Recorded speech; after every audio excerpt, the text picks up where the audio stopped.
ពេលវេលាបែបនេះគឺថាមិនងាយមាននោះទេអាចនិយាយបានថាមួយឆ្នាំគឺមានតែម្ដងប៉ុណ្ណោះឬពីរដងក្នុងមួយឆ្នាំគឺរដូវខែចែកចូលឆ្នាំនិងរដូវខែភ្ជុំបិណ្ឌដោយសារតែពួកយើងធ្វើការរៀងខ្លួនអ្នកខ្លះធ្វើនៅភ្នំពេញអ្នកខ្លះធ្វើនៅតាមបណ្ដាខេត្តផ្សេង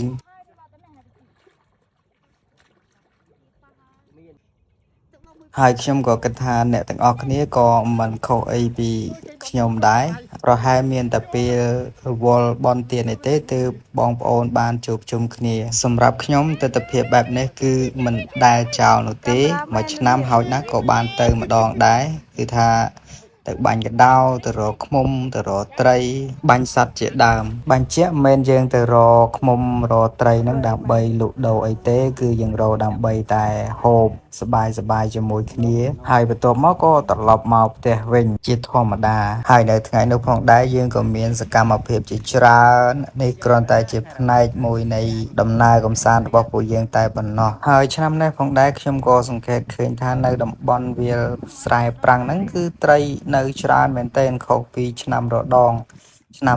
បើសិនជាយើងទៅខែនេះរៀងពិបាកបន្តិចនៅក្នុងការស្វែងរកត្រីប្រសិនបើយើងមិនដឹងកន្លែងរកកន្លែងដែលគេអត់ទាន់បូមអត់ទាន់ចាប់អញ្ចឹងណាតែឆ្នាំនេះមានអារម្មណ៍ថាត្រីសម្បូរខុសពីធម្មតាដាក់មួយសណាញ់ដំបូងបានត្រីរស់មួយហើយនឹងកូនត្រីក្នុងវែង2 3តបមកក៏ចុះត្រៀបតែម្ដងទៅគប់ផ្សំជាមួយនឹងអាកាសធាតុក្តៅផងក៏ចុះមុជទឹកតែម្ដងហើយត្រៀប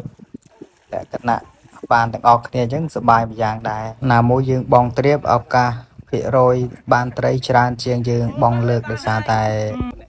ត្រីវាចេញអត់ទាន់អញ្ចឹងណាយើងស្កត់ជើងស្កត់អីអញ្ចឹងណាអូខេនេះគឺជាវីដេអូចុងក្រោយបន្ទាប់ពីយើងអាំងត្រីឆ្អិនហើយយើងរកកន្លែងមកលុបដើម្បីហូបមុននឹងចេញមកផ្ទះវិញអញ្ចឹងណា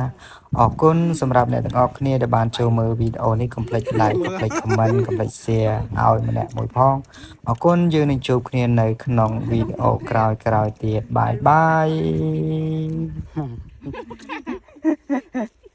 ដល់បងថាថតកុំភ័យវីដេអូគឺមើលកាពីអីបើមិនបាក់ឃីមទេអត់ຕົកមើលថ្ងៃក្រោយមុនយើងចាស់ទៅមើលវីដេអូនេះមុនងាប់មកវិញ